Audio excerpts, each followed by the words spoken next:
ఓం నమో వెంకటేశాయ. తిరుమల తరువాయి భాగమండి. అందరూ స్కిప్ చేయకుండా శ్రద్ధగా వినాలి.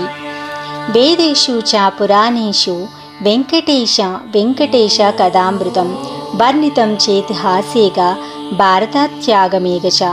వేదములందు పురాణములందు ఇతిహాసములందు భారతాది కావ్యములందు అమృతం వంటి శ్రీనివాసుని మహిమలను తెలిపే కథలు పెక్కుగా వర్ణింపబడినవి.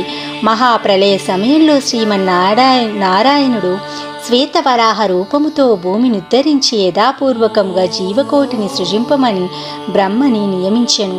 తాను సృష్టించే జీవకోటికి శ్రీమన్నారాయణుడు భూలోకమున అవతరించి భక్తిని పుట్టించుకున్న జీవులు భ్రష్టులై ముక్తిని పొందుతురని అనుకొని ఏ విధముగానైనా శ్రీమన్నారాయణుడు భూలోకంలో అవతరించి ఉపాయం చెప్పమని నారదుని అడిగాను.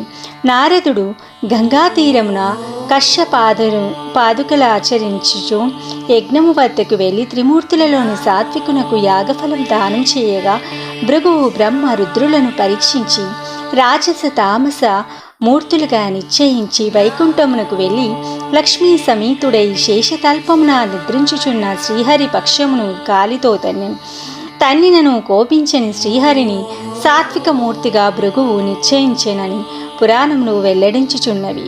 కోపించక వినియోక్తులతో ఆచరించిన శ్రీహరిపై లక్ష్మీదేవి అలిగి వైకుంఠమును వీడి కొల్లాపురంను వెళ్ళినని సర్వజ్ఞుడు శ్రీహరి ముందుగానే ఆలోచించి వైకుంఠంలోనున్న తన క్రీడాపర్వతమును భూలోకము తెప్పించెను. శ్రీహరి ఒంటరిగా వైకుంఠమును నుండగా భూమండలములకు వచ్చి సువర్ణముఖరి నదీ తీరమున ఉత్తరాభిముఖముగా చూచి వెంకటాచలంపై నివసింపన ఆరంభించెను. జీవకోటికి భక్తిని అలరించుటకై కలియుగమున శ్రీ వెంకటేశ్వరుడు అవతరించినని పురాణములు ప్రకటించుచున్నవి.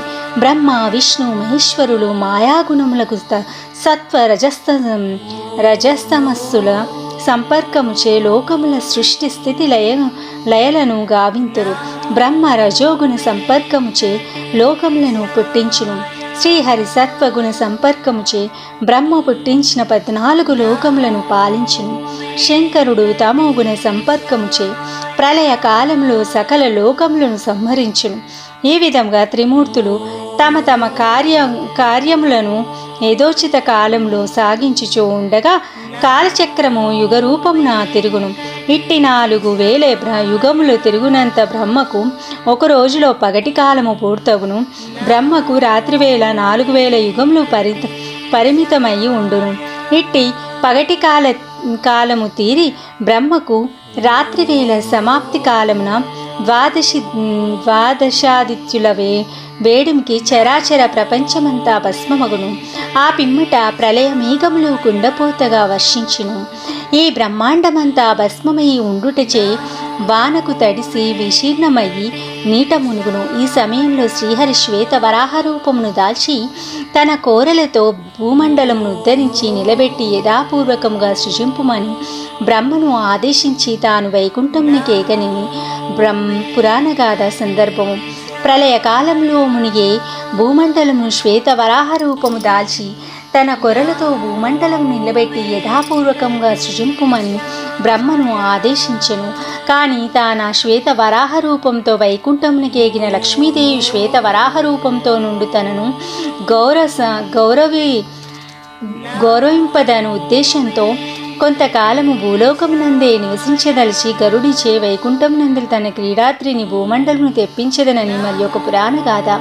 కృతాయుగంలో శ్రీ మహావిష్ణువు నివసించుటకై భగవదాదేశముతో గరుత్మంతుడు దీనిని వైకుంఠం నుండి భూలోకమును తీసుకొని వచ్చినట్లు మార్కాండ పురాణం చెప్తున్నది. తిరుమల తరువాయి భాగం నెక్స్ట్ పార్ట్లో తెలుసుకుందాం అండి. ఓం నమో వెంకటేశాయ.